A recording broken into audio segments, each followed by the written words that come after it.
झुंझुनू विधानसभा क्षेत्र से अब की बार जिस तरह के समीकरण बने हैं वो समीकरण ये दिखा रहे हैं कि सीसराम जी ओला के सामने जो माहिर आजाद ने चुनाव लड़ा था शायद वैसी कमोबेश स्थितियां बनती जा रही हैं।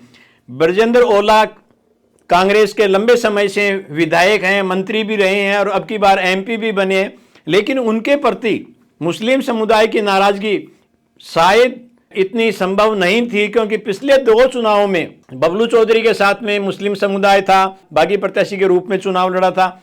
राजेंद्र भामू ने जब बागी प्रत्याशी के रूप में चुनाव लड़ा था तब उनके साथ भी अल्पसंख्यक, लेकिन अल्पसंख्यक ने उनको दोनों को ही वोट नहीं दिया, बहुत कम नामात्र के वोट मिले थे। अब की बार वही मतदाता राजेंद्र गुड्डा के साथ में है। राजेंद्र गुड्डा के साथ में भी अभी यही माना जा रहा है कि राजेंद्र गुड्डा के साथ ये मुस्लिम मतदाता रहेगा और वो 20 से 30% वोट ले जा सकता है। यदि राजेंद्र गुड्डा को 10% से भी ज्यादा वोट अल्पसंख्यक के जाते हैं तो राजेंद्र गुड्डा का तो 20 से 30 हजार के बीच वोट आएंगे ही आएंगे। साथ में कांग्रेस की हार सुनिश्चित हो सकती है, ऐसा माना जा रहा है। लेकिन ये आखिर नाराजगी आई क्यों?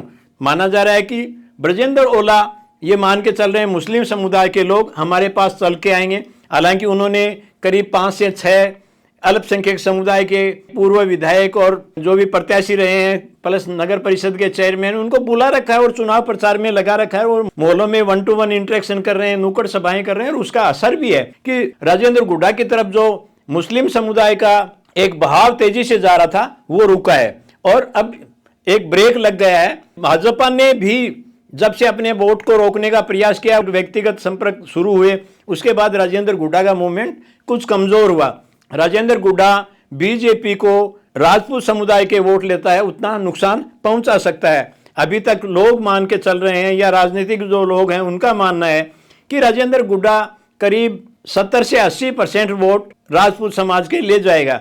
अल्पसंख्यक और SC/ST का वोट, अल्पसंख्यक का वोट 10 से 30% तक का माना जा रहा है। सेम स्थिति ऐसी मतदाता की भी मानी जा रही कि वो भी 10 से 30% तक जा सकता है। SC और अल्पसंख्यक जो मतदाता जा रहा है राजेंद्र गुड्डा के पास, वही कांग्रेस को नुकसान हो रहा है। जिस तरह 2 चुनावों में अल्पसंख्यक समुदाय ने बबलू चौधरी और राजेंद्र भामू को वोट नहीं देके ये सिद्ध किया था कि ये साथ की सिरके भी घूम सकते हैं और वोट कांग्रेस को ही देते हैं। यदि कमोबेश यही स्थितियां हो जाती हैं तो मुस्लिम समुदाय से चुनाव लड़ने वालों का भरोसा उठ जाएगा और वो लोग आगे से ये मान के चलेंगे कि मुस्लिम समुदाय के लोग सिर्फ वातावरण निर्माण के लिए ही काम आते हैं, चुनाव में इस तरह से वोट नहीं देते हैं, वोट कांग्रेस को ही देते हैं।